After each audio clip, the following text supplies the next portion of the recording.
So dealing with post-recruitment, what do you expect from your players maybe coming to camp in your gym or weight room, or maybe like when they get onto campus? Yes, I think, So once players come onto campus, obviously we've, talked to them, gotten to know them, so we know a lot about their personality, about some of their goals coming. So really when they get here, our expectation is for them to meet, what was previously discussed and kind of insinuated. So if a player in the recruiting process was kind of saying, yeah, my goal is to be, first team All Big East, I want to be an All-American, I want to lead the team to a, conference championship and go to the NCAA, then that's the expectation we want from that player coming in, is to be training in that manner. Training to be a champion, to be a leader, so they have to then practice, their words. So that can be anything from, being the first one in the gym every day, or being the one who's lifting the most and lift and really taking it seriously, coming into our office and asking, hey, how can I get better this week? How can I get better, on the court, off the court, everything else. So it's always difficult if there's an athlete who maybe was saying certain things just to be on the team, and then once they get here they realize, like, oh wait, I have to do this now. I was like, if you're saying you want to be, even if it's from trying to be an All-American or trying to be just a starter on the team, or maybe even if it's someone who's like, hey, I know I may not have a chance to play, but I want to be a part of the program and part of a team, and go to school at the same time. It's like, yes, okay, that we totally get that, but being a part of the team means a lot in terms of commitment and time and energy. So there is no kind of coasting through, so to speak. Right. Yeah. And how highly do you value a verbal commitment, where a player comes to you, you offer them a spot, they verbally commit, and then maybe you change their mind later? How much do you value that? It's really important, because the way the recruiting process has been for the past couple decades now, it seems almost like it's been earlier and earlier that players are getting recruited. They're making adjustments to the NCAA legislation now as we speak, pretty much, to limit how much we can talk with younger players and offer scholarships, things like that. So that should deter the decommitments that have been happening in the past. I know for us, if we have a recruit that we verbally that we offer and they verbally accept, we see that as binding in terms of our eyes of the recruiting process. Other coaches in the country, they may see it as a less binding. I know some will then maybe retract their offer if a player isn't as isn't jumping as high or isn't scoring as many points as what the coach assumed. For us, we don't, take it back, but that's kind of part of our program, recruiting philosophy. Because we know that, at some point we saw it in them. So maybe it's something that they need to just adjust with their diet and exercise, or with who they're training with, coaching-wise. Maybe once they're on our campus, they will get back to their potential. So we have faith that there will be a way to get them back on track if they fall off track.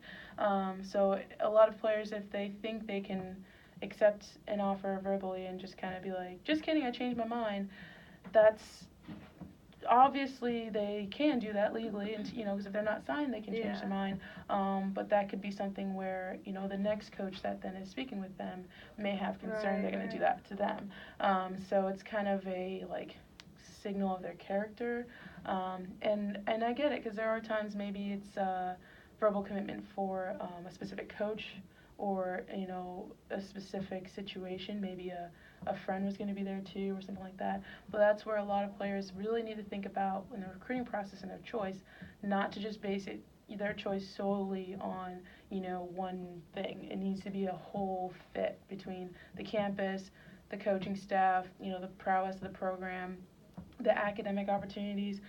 They need to have your major at the school, So if you get there and you're like, wait, I wanted to do, engineering, and you guys don't really have that. It's like, well, then you probably shouldn't have gone, to that program. So you have to have the whole fit be there. Otherwise, even if you think, well, the coach is what I'm going there for and it's going to be fantastic, when you get there, there's going to be some give and take, you know, and then you never know. Maybe the coach is no longer at the program after 2 years. It's just kind of the way the business is. So definitely looking at every aspect will make it less likely to have all that decommitment situations. Yeah. And then for official visits where the player comes, brings their parents, you do a tour of the campus, or even if this is an unofficial visit, what sets someone apart during the interview process, or what personality or characteristics you look for? Yeah, so when they come on campus, one thing that we're really looking for is we obviously want a player that, you know, we're excited about, but we want that recruit to also be excited about us. You know, we don't want to have someone come in that's just kind of like, you know, I don't really like blue, and, you know, or, Jersey, New Jersey, or, you know, I don't really care for the Big East, or I don't know about this or that. Because then for us, that signals like, well, if this is supposed to be the exciting time. What are you going to do when you're here 1, 2, 3 years, and then you're kind of like, you know, I still hate blue. And it's like, well, we can't change our team colors. So having interest in the universities goes really far, especially having interest not only in well, kind of like I was saying, not just the coaching staff or the current players or, you know, little things, kind of understanding the whole picture and the advantage of everything that Seton Hall has to offer. But it's really also important kind of what questions they ask. If someone comes on the visit and is just like silent, no personality, nothing, and it's just like their parents talking, or even then if it's not them or their parents talking, it's just quiet the whole time, then we're just kind of like, okay, you know, we want you to be your own person. We know no one's really going to be perfect per se, so you can't go in being afraid to ask like a dumb question. Like there's not really such a thing as a dumb question.